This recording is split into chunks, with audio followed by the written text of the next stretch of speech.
नमस्ते बच्चों। आज हम शुरू करेंगे प्राइमरी बैटरी और सेकेंडरी बैटरी के बारे में और इनके कुछ एग्जांपल्स। तो हमने पिछले लेक्चर के अंदर देखा कि बैटरी क्या होती है।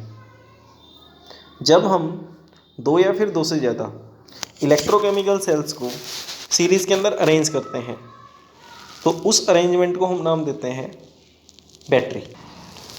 अब हमारे पास जो बैटरी है उस बैटरी के अंदर कुछ कैरेक्टरिस्टिक्स होने चाहिए, जैसे बैटरी लाइट हो, कॉम्पैक्ट हो और इसके अलावा इको फ्रेंडली हो।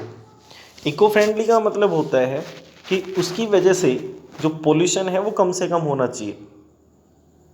Eco friendly means environment friendly.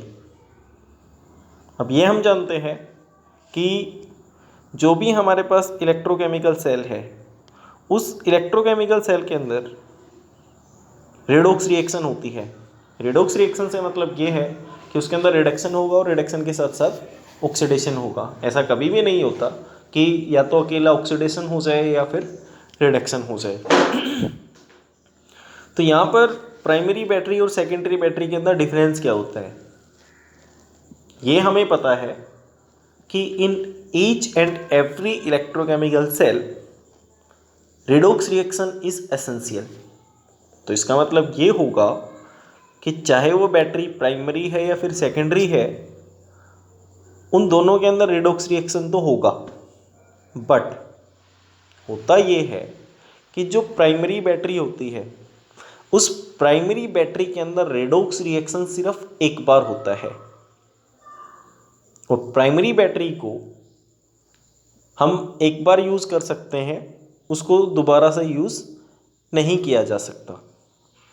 कारण इसका यही है कि इसके अंदर जो रेडॉक्स रिएक्शन है वो सिर्फ एक बार होती है, means that is not reversible. This type of arrangement of electrochemical cells is known as primary battery. अब यहाँ हमारे पास कुछ प्राइमरी बैटरी के एग्जाम्पल्स हैं। जैसे एक होता है हमारे पास ड्राई सेल और दूसरा है मरकरी सेल। ओके, तो ये भी हम देखेंगे कि इन प्राइमरी बैटरीज को हम यूज़ कहाँ पे करते हैं। जैसे हमारे ट्रांजिस्टर्स हैं, क्लॉक्स हैं, रिमोट हैं, एट्सेट्रा। जैसे आपने देखा होगा कि ट्रांजिस्टर या फिर रिमोट के अंदर जो सेल है अगर वो एक बार यूज़ हो चुका है तो उसको आप दोबारा से यूज़ नहीं कर सकते।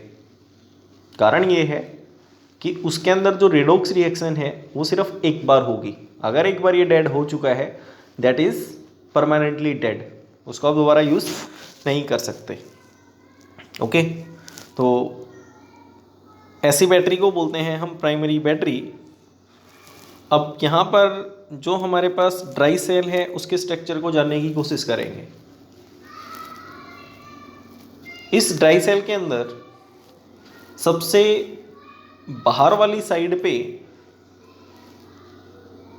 जिंक होगा and that zinc behaves as the anode. आपके नोट्स के अंदर क्लियरली लिखा हुआ है कि एनोड क्या कौन सा मेटल होगा, कैथोड क्या होगा।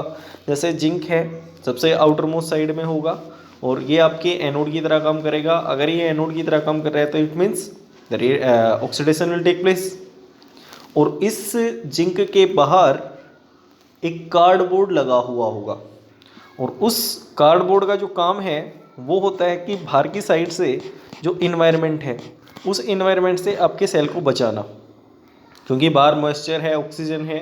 अगर ये बाहर वाला कार्डबोर्ड नहीं होगा बाहर की साइड में, जैसे यहाँ पे ये जिंक है कुछ यहाँ से अंदर की तरफ, suppose this is the zinc और इसके बाहर की साइड में जो रेड रेड पार्ट है दैट इज़ द कार्डबोर्ड और इसका फंक्शन है सिर्फ इन्वायरमेंट से इस जिंक को बचाना। ठीक है, उसके बाद में हमारे पास कैथोड के फॉर्म में होगा ग्रेफाइट और यहाँ पर कुछ पेस्ट भरे हुए होंगे जो एनोड के बाहर होंगे और कुछ कैथोड के बाहर होंगे। ठीक है ना, तो जैसे अमोनियम क्लोराइड और zinc chloride will be outside of the और in the contact of anode and MnO2 is in the direct contact of the cathode. ठीक है, ये आपको पता है कि एनोड के ऊपर ऑक्सीडेशन होती है, जैसे यहाँ पे क्लियरली लिखा हुआ है कि एनोड है जिंक और ये अपने 2 इलेक्ट्रॉन्स को लूज करेगा। इधर कैथोड के ऊपर रिडक्शन होगी, यहाँ पर कैथोड सिर्फ रिडक्शन के लिए साइट प्रोवाइड करेगा।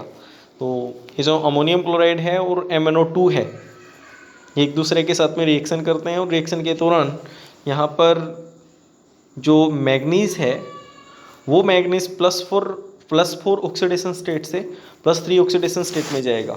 +4 का मतलब है कि इसने पहले 4 इलेक्ट्रॉन्स को लूज कर रखा है और +3 का मतलब ये है कि अब इसने 1 इलेक्ट्रॉन को गेन कर लिया। ठीक है, ये आप जानते हो कि जब कभी भी इलेक्ट्रॉन को गेन किया जाता है तो गेन करने के बाद में आपका जो रिडक्शन है that will take place. Okay, इसके अलावा इस केमिकल रिएक्शन के दौरान कुछ जो कॉम्प्लेक्स कंपाउंड्स हैं उनकी फॉर्मेशन होती है, जैसे जिंक रिएक्शन कर ZnNH3 in its oxidation state exhibits the compound. और कॉम्प्लेक्स कंपाउंड ये क्या होते हैं ये हम 9th चैप्टर में देखेंगे कोऑर्डिनेशन कंपाउंड्स में। तो ये था आपके पास dry cell.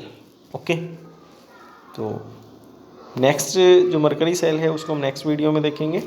Thank you for watching the video.